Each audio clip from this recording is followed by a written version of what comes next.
जिसके लिए प्यार है, मोहब्बत है, वो इमरान प्रताप के लिए आ रहे हैं, जिसका बड़ा इंतजार है।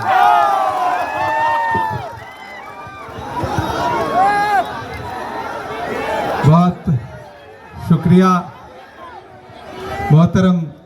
उसूलों की कसम देता हूं, मैं तुम्हें अपने उसूलों की कसम देता हूं, मुझको मजहब के तराजू में न तौला जाए। मैंने इंसान ही रहने की कसम खाई है, मुझको हिंदू या मुसलमान न समझा जाए। मन का चार वालों, 9 तारीख को आपको अपने एमएलए का फैसला करना है। एक तरफ वो ताकतें खड़ी हैं जो सुबह शाम पूरे असम में सिर्फ और सिर्फ नफरत बोने का काम कर रही हैं, और एक तरफ वो लोग खड़े हैं जो मोहब्बत के पैरोकार हैं। राहुल गांधी के सिपाही हैं, रकीबुल हसन साहब खड़े हैं, आपका मुहिबुर रहमान बप्पी भाई खड़ा है, और मैं हजारों किलोमीटर दूर से चल करके आपका भाई इमरान प्रताप गढ़ी आपके बीच में खड़ा है। मैं रात में केरल में था वो कैंपेन में, और वहां से चल करके बेंगलुरु होता हुआ यहां पहुंचा, और सुबह सीधे रकीबुल भाई, हम और अमीरुल भाई आपके बीच में हाजिर हैं। आप बड़ी तादाद में इस धूप में इकट्ठा हैं, मैं आपकी मोहब्बत को सलाम करता हूं। मुझे पता है कि हम लोग साए में बैठे हैं स्टेज पर, लेकिन आप धूप में खड़े हैं। नया पाने की चाहत में पुराना छूट जाता है, तुझे अपनाऊं तो मुझसे जमाना रूठ जाता है।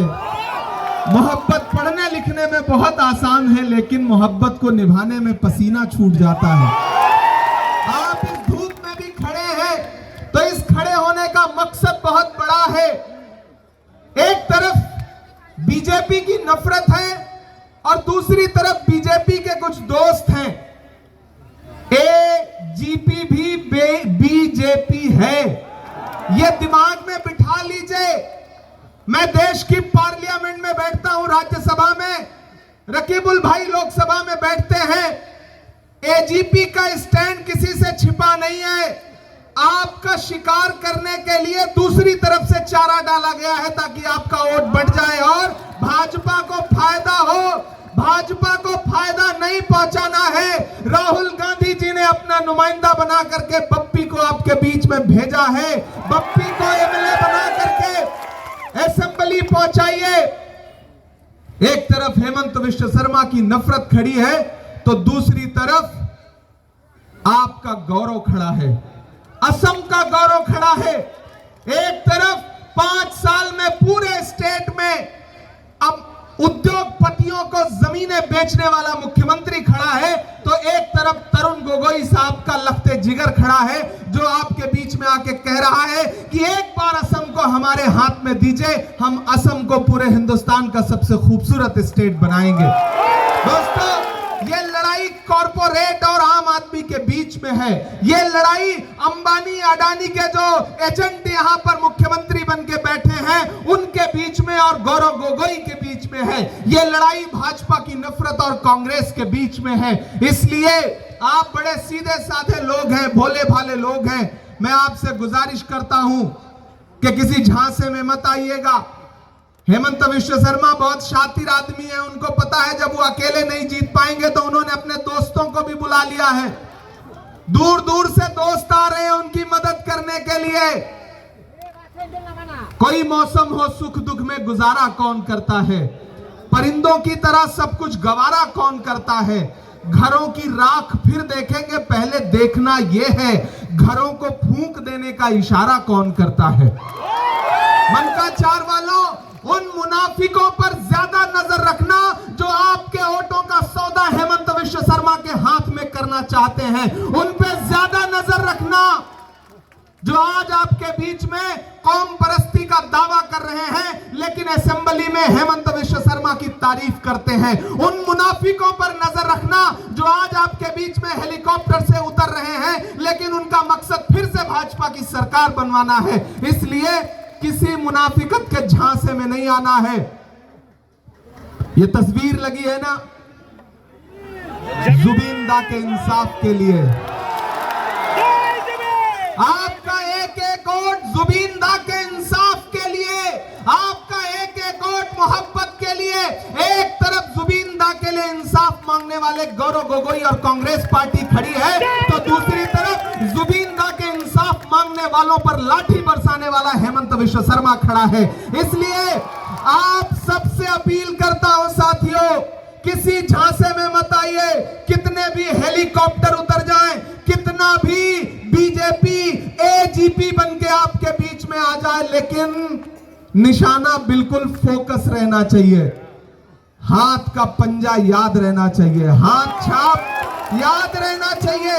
आपके बीच में लंबी तकरीरें करने नहीं आया हूं, बस आपसे ये कहने आया हूं साथियों कि ये वही असेंबली है जहां से आपने लोकसभा के इलेक्शन में, पार्लियामेंट में अपने भाई, अपने बेटे रकीबुल हसन को 1 लाख से ज्यादा की लीड दे करके देश की पार्लियामेंट में पहुंचाया था। रकीबुल हसन जब देश की पार्लियामेंट में पहुंचते हैं तो पूरा पार्लियामेंट इनकी तरफ फख्र से देखता है कि एक एमपी आया है जो 10 लाख वोटों से ज्यादा जीत करके आया है। अभी ज्यादा दिन नहीं हुए, 2 साल पहले की बात है। अब फिर उस मोहब्बत को दिखाने का वक्त आ गया है साथियों। अपना एक एक वोट, मेरी माएं बहनें, मेरे नौजवान साथियों, अपना एक एक वोट नफरत के खिलाफ। मुझे पता है इस इलाके को डेवलपमेंट की जरूरत है, मुझे पता है कि आपके पास अपना कारोबार करने के लिए रास्ते नहीं है, सड़कें नहीं हैं। उन सारी चीजों को लेकर के एमपी साहब से भी बात हो रही है और आपका एमएलए जीत करके जब असेंबली में पहुंचेगा तो ये आपके मुद्दे पर लड़ेगा। बप्पी आप इधर आओ। बप्पी हमारा भाई है, मुझे फख्र है कि ये मैं जिस माइनॉरिटी डिपार्टमेंट का नेशनल चेयरपर्सन हूं, उस माइनॉरिटी डिपार्टमेंट के एक जिम्मेदार ऑफिस बियरर हैं हमारे बप्पी भाई।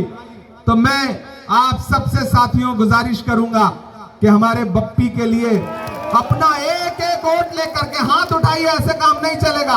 एक एक हाथ उठा करके ये एहसास दिलाइए कि आपका एक एक वोट हमारे बप्पी दा को मिलेगा। मुहिबुर रहमान बप्पी को मिलेगा ना, मिलेगा ना, मिलेगा ना। एक एक वोट लेकर के घर से बाहर निकलिए। और ये एजीपी वाले या बीजेपी वाले या ये एआईयूडीएफ वाले, ये सब अंदर खाने एक हैं। किसी झांसे में मत आना। उनके हेलीकॉप्टर में तेल कौन भरवा रहा है, बाद में बिल चेक कर लेना, पता चलेगा कि हेमंत विश्व शर्मा का ही तेल भरा जा रहा है, आपको समझ में आ जाएगा। वो आपके बीच में आए तो उनसे पूछ लेना कि कहां सोया है चौकीदार, कहां सोया है चौकीदार। चौकीदार जान रहे ना, दिल्ली में रोज अपने रकीबुल भाई चौकीदार से मिलते रहते हैं, हम भी मिलते हैं। और हम उस चौकीदार से पूछते हैं कि आप ही थे ना जो 2014 में नारा लगाते थे कि देश के खजाने की चाबी दे दो, मैं देश नहीं लूटने दूंगा, चौकीदारी करूंगा। कहां सोया है चौकीदार, कहां सोया है चौकीदार। गैस सिलेंडर की कीमत भी 1000 के पार। कहां सोया है चौकीदार, कहां सोया है चौकीदार। के चाय बेचने वाला, लाइन पूरी सुन लीजिए ना, कि चाय बेचने वाला पूरा भारत बेच रहा है। असम की हजारों बीघा जमीनें अंबानी को, अडानी को, पतंजलि को हेमंत विश्व शर्मा ने कौड़ियों के भाव में बेच दिया। किसके इशारे पर? उसी चौकीदार के इशारे पर कि चाय बेचने वाला पूरा भारत बेच रहा है। इसी काम में हासिल उसे महारत बेच रहा है। कि रेल बिक गई, तेल बिक गया, बिका हवाई अड्डा। कि रेल बिक गई, तेल बिक गया, बिका हवाई अड्डा। सब कुछ बिकता देख के खुश हैं अपने जेपी नड्डा। कि जनता महंगाई की मारी करती हाहाकार। कहां सोया है चौकीदार, कहां सोया है चौकीदार।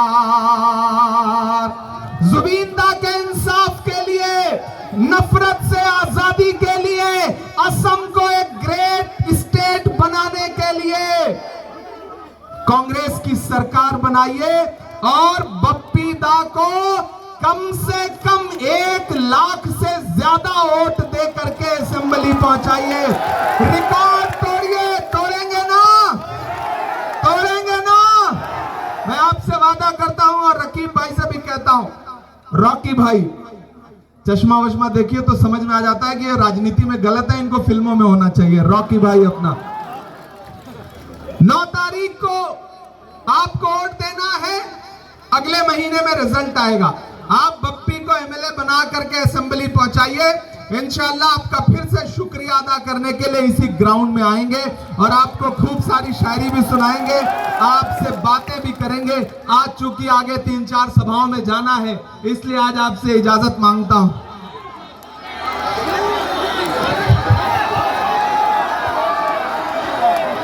अच्छा, और सुनाना पड़ेगा कि दायरे में सिमट के आएगा, हर रवायत से हट के आएगा। पार्लियामेंट में 1,25,000 की मार्जिन थी ना? नहीं, इस असेंबली में। बाकी तो गिनीज बुक में आपका नाम दर्ज है। 10 लाख से ज्यादा इस असेंबली में 1,25,000 की मार्जिन थी। तो वो सारे वोट जो आपने रकीबुल भाई को दिए हैं, वो रकीबुल भाई के छोटे भाई को भी मिलना चाहिए, इमरान प्रतापगढ़ी के भाई को भी मिलना चाहिए। सारे के सारे वोट, एक भी वोट बिखरने ना पाए। तब मैं ये कह के जा रहा हूं कि दायरे में सिमट के आएगा, हर रवायत से हट के आएगा। आंधियों को जरा खबर कर दो, शेर वापस पलट के आएगा। हाथ का पंजा राहुल गांधी, आवाज गुवाहाटी तक नहीं बल्कि दिल्ली तक जानी चाहिए। राहुल गांधी, राहुल गांधी, राहुल गांधी। Congress party, Congress party, Rahul Gandhi, Gaurav Gogoi, Gaurav Gogoi. बहुत शुक्रिया, इंशाल्लाह फिर आपसे मुलाकात करेंगे।